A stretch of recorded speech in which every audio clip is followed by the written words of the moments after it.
Linda Moheb, enseignante-chercheuse en chimie à l'université Mouloud Mamri de Tizi Ouzou. Dans cette vidéo, nous allons parler de la classification périodique des éléments. C'est parti. Nous allons commencer par le tableau de Mendeleïev. Qu'est-ce que le tableau de Mendeleïev? Appelé aussi tableau de la classification périodique des éléments, il a été publié pour la première fois par le très célèbre chimiste russe Dmitri Mendeleïev en 1869.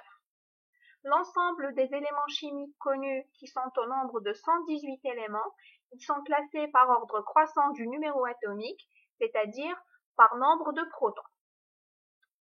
Il est divisé en 18 colonnes qu'on appelle aussi famille, 7 lignes qu'on appelle périodes et 4 blocs, à savoir le bloc S, le bloc D, le bloc P et enfin le bloc F. Les principales familles connues sont les alcalins, les alcalinotéreux, les non-métaux, les métaux de transition, les halogènes et les gaz nobles. Les alcalins sont tous des métaux à l'exception de l'hydrogène qui est un gaz. Ils ont une structure externe de type NS1 et forment donc des cations monovalents. Les alcalinotéreux ont une structure externe de type NS2, formant ainsi des cations bivalents. Les non-métaux, prenons l'exemple du soufre, du carbone, du phosphore, de l'iode, du fluor ou encore du chlore, forment quant à eux des anions. Les métaux de transition qui, comme leur nom l'indique, sont tous des métaux, ils forment des cations à valeur multiple. Les halogènes ont une structure externe de type NS2-NP5 et forment des anions chargés -1. Et enfin, les gaz nobles ont une structure externe de type NS2-NP6. Ils sont inertes chimiquement, très stables et non ionisables. Notez que les éléments d'une même colonne et donc d'une même famille ont tous les mêmes propriétés physico-chimiques. Petit rappel très important, les atomes sont les premiers corpuscules différenciés de la matière. Ce sont des particules électroniquement neutres constituées d'un noyau central chargé positivement de forme sphérique. Ce dernier est formé de nucléons, c'est-à-dire de protons chargés positivement, et de neutrons, où toute la masse y est concentrée, et d'un cortège électronique constitué d'électrons. Retenez bien que la charge de l'électron est négative. Comment évoluent les propriétés de chaque famille dans le tableau périodique? Donc, parmi les différentes propriétés physico-chimiques des éléments, nous avons le rayon atomique, l'énergie d'ionisation et l'électronégativité. Commençons par le rayon atomique. Il est noté Ra. Il correspond à la demi-distance entre deux atomes voisins de cet élément associés par une liaison covalente.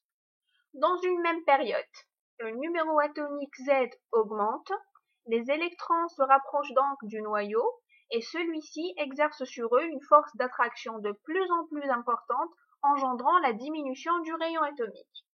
Par contre, dans une même colonne, le numéro de la couche de valence augmente du haut vers le bas. Par conséquent, l'attraction entre électrons périphériques et le noyau devient de plus en plus faible, engendrant ainsi l'augmentation du rayon atomique. La deuxième propriété est l'énergie d'ionisation. Elle représente l'énergie nécessaire qu'il faut fournir à un atome à l'état gazeux pour lui arracher un électron.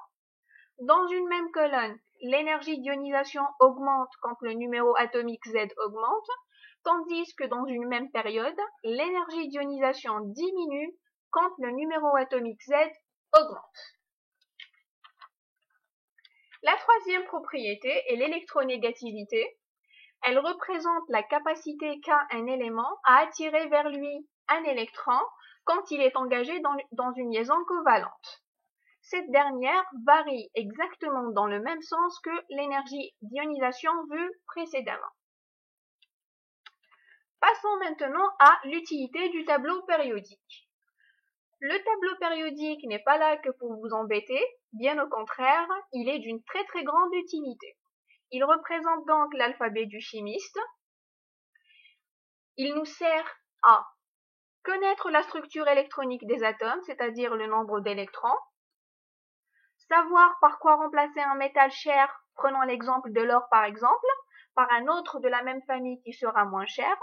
Et enfin, prédire les ions abondants dans la nature. Il est important de connaître au moins les éléments contenus dans les 3 premières périodes du tableau périodique, et pour cela, je vous donne cette astuce. Concernant la première période, retenez cette phrase. O, et.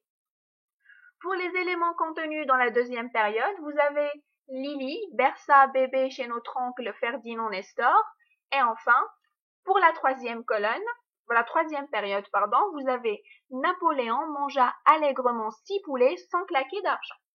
Voilà, il vous suffit donc de retenir ces trois petites phrases où chaque première lettre représente un élément de votre tableau périodique. Voilà pour cette vidéo qui, j'espère, vous sera très utile. Je vous dis à très bientôt pour d'autres vidéos.